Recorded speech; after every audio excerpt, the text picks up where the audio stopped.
जब कोई 4 बातें सुना के चला जाता है ना, तो फिर याद आता है कि यार हमें ये बात इस टाइम करनी चाहिए थी, क्योंकि उस टाइम हमारा दिमाग ही नहीं काम कर रहा होता।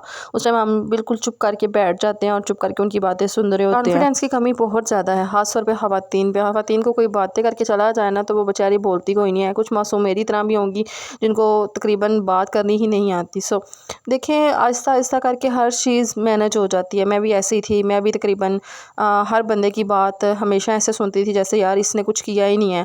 ठीक है, मैं उसी टाइम राज़ी हो जाती थी, उसी टाइम मैं बात कर लेती थी। मुझे ऐसे ही लगता है कि क्योंकि मैं है ही ऐसी हूँ कि अंदर एक ऐसी चेंजिंग लेकर आएँ जिससे वाक़ई में आप लगें। क्योंकि मुझे लगता है कि बाज़ दफ़ा हम लड़कियां जो है ना, ससुराल वालों की आगे पीछे जो लड़कियां तंज़ कर जाती हैं, बाज़ दफ़ा दोस्त होती हैं, जो फ्रेंड होती हैं, वो ऐसी बातें कर देती हैं जिससे हमें बहुत ज़्यादा तकलीफ़ होती है और हम बाद में बैठ के ये ओवर थिंकिंग करती रहती हैं कि यार इसने ये बात बोली है तो क्यों अगर बोली आपके है। बारे में कोई बातें कर रहे हैं ना, तो उससे ज़रूर पूछें, बिल्कुल खामोश ना रहें। बाज़ दफ़ा ऐसा होता है कि कोई आपके बारे में बेशुमार बातें कर रहा होता है, आपको पता भी चल जाता है, लेकिन आप कहते हैं खैर है, बड़ा है, उसने बात कर दी है, छोड़ो। नहीं, छोड़ना नहीं है यार।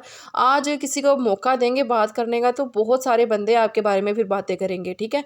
तो अपनी फैमिली में ना, कभी भी ससुराल की ख़ास तौर पे फैमिली में कभी भी कज़न्स हो जाते हैं, जैसे कि हस्बैंड के कज़न्स हो जाती हैं, उनकी बीवियाँ हो जाती हैं, या कोई भी बंदा हो जाता है ना, उनसे कभी भी अपने ससुराल की कोई बात शेयर ना करें, क्योंकि ये सब बाज़ एक दफ़ा होता आपसे जेलस हो रहे होते हैं, आपको नहीं पता चल रहा होता। बाज़ दफ़ा आपके ऊपर सब कुछ ठीक-ठाक, आपसे मिलना-जुलना, बात करना ठीक होता है, लेकिन वही बीच में आपकी जड़ें काट रहे होते हैं। वही आपकी नंद को बातें बता रहे होते हैं, वही आपकी सास को बातें बता रहे हो, जी आपकी बहू ने ये कर दिया, आपकी बहू के तो इस तरह की तस्वीरें लगाती है, इस तरह के स्टेटस देखते हैं। ये मैं अपनी बात नहीं कर रही, बहुत सारी ऐसी ख़वातीन हैं जो वाक़ई में इन चीज़ों को अंडरस्टैंड कर सकती हैं, ठीक है? तो ये जो बातें हैं ना, ये मैंने बहुत ज़रूरी कर दी हैं। अपने अंदर कॉन्फिडेंस लेकर आएँ, डर के रहना बिल्कुल छोड़ दें, ठीक है? ये आप जो डर के रहती हैं ना, इसको छोड़ ही दें। और अपने बच्चों को देखा करें। बाज़ दफ़ा ऐसा होता है ना, बच्चे शिकायतें कर रहे होते हैं कि मामा को बात नहीं करनी आती, मामा हमारे बारे में कुछ स्टैंड नहीं लेती। सो अपने बच्चों की खातिर यार कम से कम थोड़ा बहुत, ज़्यादा नहीं तो थोड़ा बहुत अपने बच्चों के लिए बोलना सीख ख़ास लें। तौर पे ससुराल में रहते हुए ना, अपने बच्चों को कभी भी इस चीज़ का शिकार ना बनाएं। अपने बच्चों के अंदर कॉन्फिडेंस लेकर आएँ, खुद भी कॉन्फिडेंस से रहें, ताकि किसी को कोई मौका ही ना मिले बात करने का, ठीक है? मुझे लगता है कि मेरी बहुत ज़्यादा गलतियाँ थी, जो वाक़ई में हम लोगों को ना बहुत मायूसी होती है जब हम सोचती हैं। तो हमेशा ना डर के नहीं रहना चाहिए, अपने दिल से ना डर को हमेशा निकाल दें। खुद को हमेशा रेडी रखें, खुद को हमेशा इस काबिल बना लें कि आपको कोई तारीफ़ किए बगैर रह ना सकें। क्योंकि आपकी लाइफ में बहुत सारे हासदीन होंगे, बहुत ज़्यादा दुश्मन होंगे जो आपसे बहुत ज़्यादा हसद करते होंगे। सो ऐसे लोगों के लिए ये इतना ही काफ़ी होता है कि आप मुस्कुरा के रहें, जीना सीखें। बहुत सारी मेरी ख़वातीन जो मेरी वीडियोज़ को देखती हैं, इंस्टा पे मैसेज कर रही होती हैं ससुराल वालों के हवाले से, मायके वालों के हवाले से। बाज़ दफ़ा मायके में भी बहुत ज़्यादा ऐसे रिश्ते होते हैं और ससुराल में भी ऐसे रिश्ते होते हैं जिनसे बहुत ज़्यादा तकलीफ़ मिलती है। सो हमेशा खुद को साफ़-सुथरा, तैयार बन ठर के रहें, ठीक है? और मुस्कुराती रहें। यही ज़िंदगी है, इसको इसी को जिएँ। वक़्त तो गुज़र जाता है, लेकिन बातें हमेशा याद रहती हैं। तो मुझे ये लगता है कि वाक़ई में अब जो बंदे को 8-9 साल या 10 साल के बाद तजुर्बा हासिल होता है ना इन चीज़ों का, वो ये है कि इंसान को बदल के रख देता है। बाज़ दफ़ा हम किसी के साथ मुख़लिस रह के भी हम ये चीज़ अपना लेते हैं कि यार वाक़ई में इस बंदे ने हमारे साथ बुरा किया है। लेकिन हमें फिर वो पता चल जाती है हर एक चीज़ ना। सो इसलिए कि खुद में मगन रहें, खुद को बिज़ी कर लें। कोई ज़रूरत नहीं है किसी की बात सुनने की। ख़ास तौर पे ये जो व्हाट्सएप पे आप काफ़ी देर किसी को बात करती है या चैट करती है, छोड़ दें, अपने आप को बिज़ी कर लें, किसी को टाइम ही ना दें। आप लोग कहते हैं ना कि लोग हमारे बारे में बातें करते हैं, लोग ये बात करें, ये बात करें, किसी को तवज्जो ही ना दें यार, कोई बात कर रहा है, आज ठीक ना है? मैं बहुत ज़्यादा परेशान थी, आज आप लोगों को अपनी बात भी बताती हूँ। मुझे कोई ससुराल से या मायके से कोई डर खौफ नहीं है, लेकिन कोई डर नहीं है या कोई परेशानी नहीं थी। लेकिन आज पता है क्या हुआ? आज मैं जब सुबह उठी ना काम करने के लिए, तो मैंने क्या देखा कि मेरा जो मोबाइल है ना, वो उसके साथ ये हुआ कि उस मोबाइल के ऊपर ब्लैक कलर की ना स्क्रीन हो गई थी।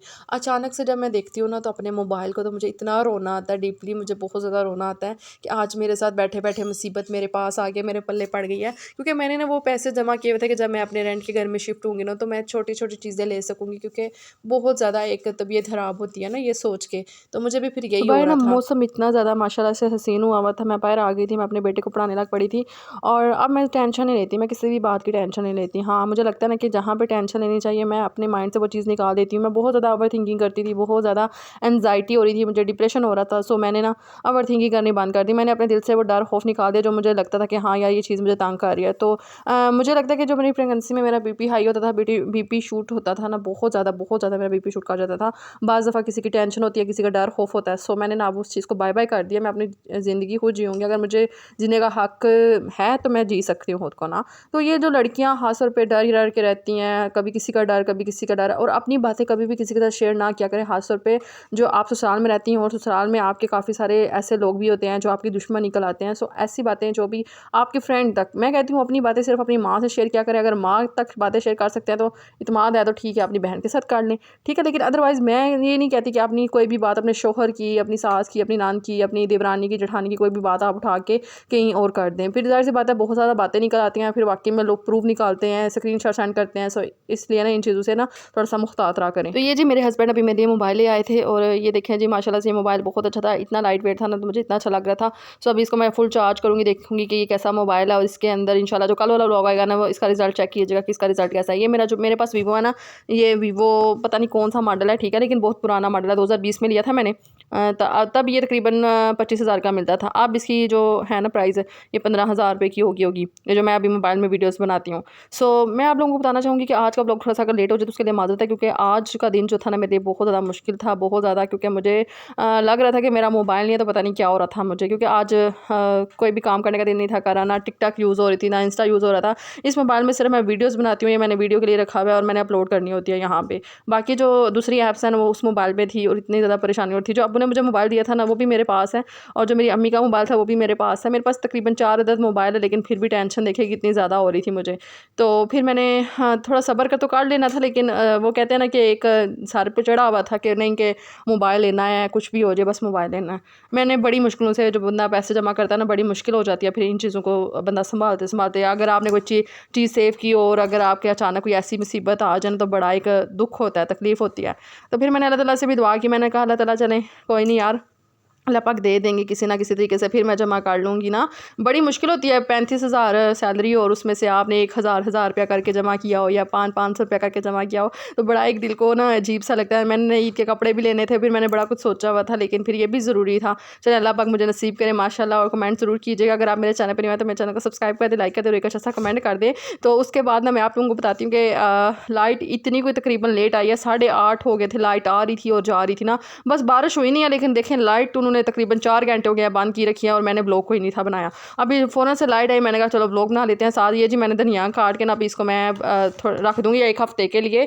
तो और साथ ना मैं भिंडी का सालन बनाने लगी। भिंडी का सालन ना सिर्फ मुझे पसंद है, ना मेरे हस्बैंड को पसंद है, ना ही मेरे बेटे को ना, तो उनके लिए लोबिया का सालन पड़ा हुआ है, तो वो कल जो है ना कल मैंने बनाया था दिन को, तो अभी वही खा लेंगे इंशाल्लाह। कल मिलूँगी एक अच्छे से व्लॉग के साथ और कोशिश करूँगी कि अच्छा सा व्लॉग आप लोगों के लिए बना के लेकर आऊँ। कल वाली जो टिप्स होंगी ना वो बहुत ज़्यादा होंगी मीन की अच्छी वाली। और मायके भी नहीं जाने हुआ, तकरीबन 1 हफ़्ता हो गया है, 1 हफ़्ते से थोड़ा सा ज़्यादा भी हो सकता है या 1-2 दिन ऊपर हो सकते हैं। तो मायके चली जाऊँ ना तो मेरी वो एनर्जी जो होती है ना वो अच्छी खासी बन जाती है, क्योंकि मायके जाके अपने अब्बू को देखती हूँ, अपनी भाभी लोगों से बातें वगैरह गपशप लगती है ना, तो वो मेरा दिन जो है ना वो अच्छा गुजर जाता है। हाँ, और अपने अंदर ना कॉन्फिडेंस लेकर आएँ, कुछ किसी से डरने की ज़रूरत नहीं है। कोई बात कर जाता है ठीक है जी ठीक है आपने कर दिया, लेकिन अपनी बात कभी किसी से ना करें। अगर आपसे कोई बातें कर रहे हैं ना, आप उसकी चुप करके सुन लिया करें, लेकिन अपनी बात ना क्या करें, ना कोई वॉइस मैसेज सेंड किया करें। इस तरह घर में इख्तिलाफ़ात होते हैं, घर में लड़ाइयाँ होती हैं और ससुराल वाले भी फिर कहते हैं जी ये हमारी बातें ना बाहर करती है। बेशक ना भी करती हूँ, लेकिन नाम आपका ही आना होता है। सो इसलिए इन चीज़ों को ना थोड़ा सा, मुझे काफ़ी सारी लड़कियाँ कहती हैं ना कि हमारी शादी को इतने साल हो गए, इतना टाइम हो गया, लेकिन ससुराल वाले नहीं बने। यार नहीं बनते, किसी का नहीं बनते यार, ठीक है। जो मर्ज़ी कर लेना, आप उनकी नज़र में कभी अच्छी बन ही नहीं सकती। बेशक आप उनको हर चीज़ मुहैया कर देंगे, ठीक है।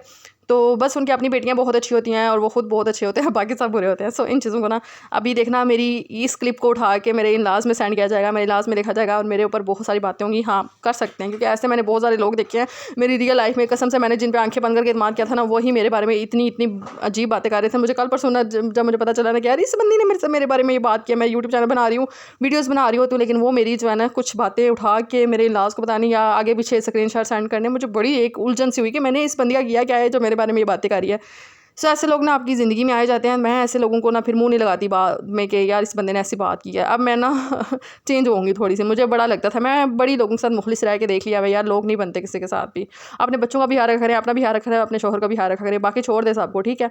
तो सबसे पहले अपनी प्रायोरिटी अपने हस्बैंड को दें, उसके बाद अपने बेटे बेटी को दें, ठीक है। तो अपने घर में खुश रहे, ना कहीं आए जाए, ना किसी की सुने, ना कुछ ना कोई बात आपके बारे में कोई करे। तो जी यहाँ पे बस अभी भूख लगी हुई थी, इतनी 7 किस्म के दिन को कोई नहीं था खाना खाया। सुबह तकरीबन 11:30 बजे नाश्ता किया था पराठे का, और अब मुझे भूख लगी हुई थी, फिर मैंने कहा चलो मैं अपनी जल्दी जल्दी से अपने लिए भी नहीं बना लेती हूँ। चलो जी, मुझे दुआ में याद रखेंगे, इंशाल्लाह मिलेंगे अच्छे से ब्लॉग के साथ। और सबसे पहले मैं ये कह दूँ कि अगर आपको ये वीडियो अगर अच्छी लगी हुई है ना, तो प्लीज़ अपनी कमेंट का जो है ना ज़रूर राय दिया करें कि मैं क्या गलत बोल रही हूँ। सच अगर मेरे से कोई गलती हो जाती है बात करते हुए तो प्लीज़ माज़रत, ऐसा कोई कमेंट ना कीजिए जिससे दिल दुख जाए, क्योंकि मुझे बहुत सारे मैसेजेस आ रहे होते हैं, कमेंट आ रहे होते हैं। बहुत अच्छी हाउस वाइफ मेरे साथ जुड़ गई हुई हैं। चलो जी, मुझे दुआ में रखे। ओके, अल्लाह हाफिज़।